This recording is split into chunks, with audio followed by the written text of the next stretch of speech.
अरे बाप रे बाप, इतना ढीठ पतोई हम केहू के घरे ना देखनी। यही जे हमरा बेटा के विदेश के वीजा आ गइल बा, काल्हिए जाए के बा।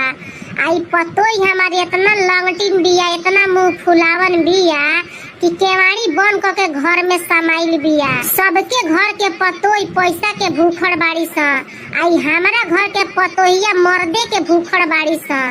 एकनी के पैसा ना रही तो लागत है कि मर्दा के लेके चटिया सा। अरे हम का कही रे दादा एकनी के कहानी। अरे मीनवा केवड़िया खोलवाऊ ना तो बाबू से कहो कि आके केवड़िया खोलवाओ, काहे फूल के घरवा में बैठल बिया रे। अरे ओकर चली तो बाहर जइबे ना करिहन।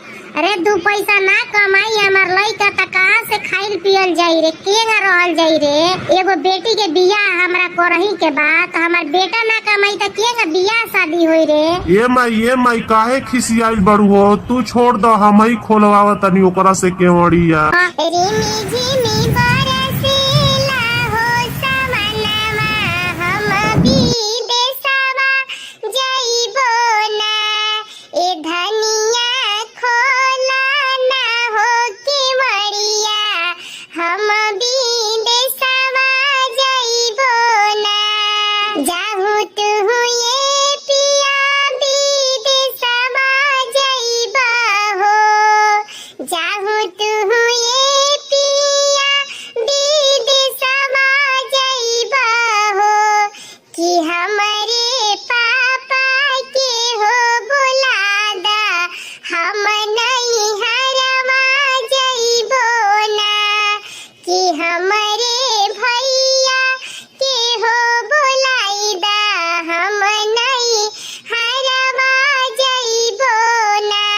अच्छा तू ही ढेर चलाक भइल बड़ू, हम विदेश जाइए तू नैहर जइबू, जेतना लागल बा सब देख के जा। जाहू तू ये धानी नैहरवा जइबू हो, जाहू तू ये धानी नैहरवा जइबू हो, जेतना लागल बा हो रुपैया ओतना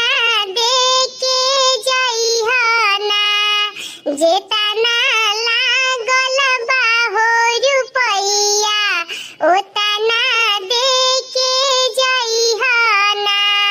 अच्छा दुनिया ऊपर तू ही एगो भातार बड़ा, तू ही एगो अपना एगो मेहरारू पर खर्चा करत रह, बाकी दुनिया खर्चा नहीं कर, तू हमरा से पैसा वसूल करब। जाहू तू ये पिया रुपैया लेबा हो, जाहू तू ये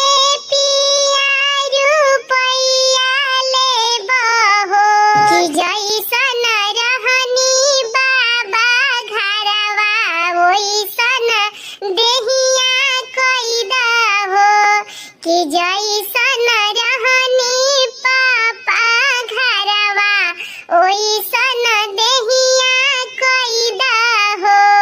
अरे तो हमार मौगी बड़ा चलाक लागतिया। जाहू तू ये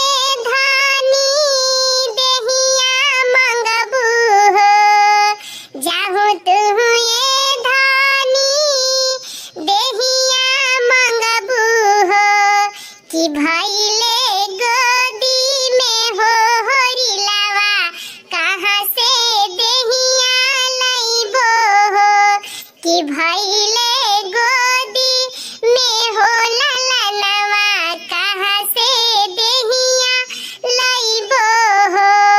तो इतने समझी समझती थे, इतना बात ना होइत।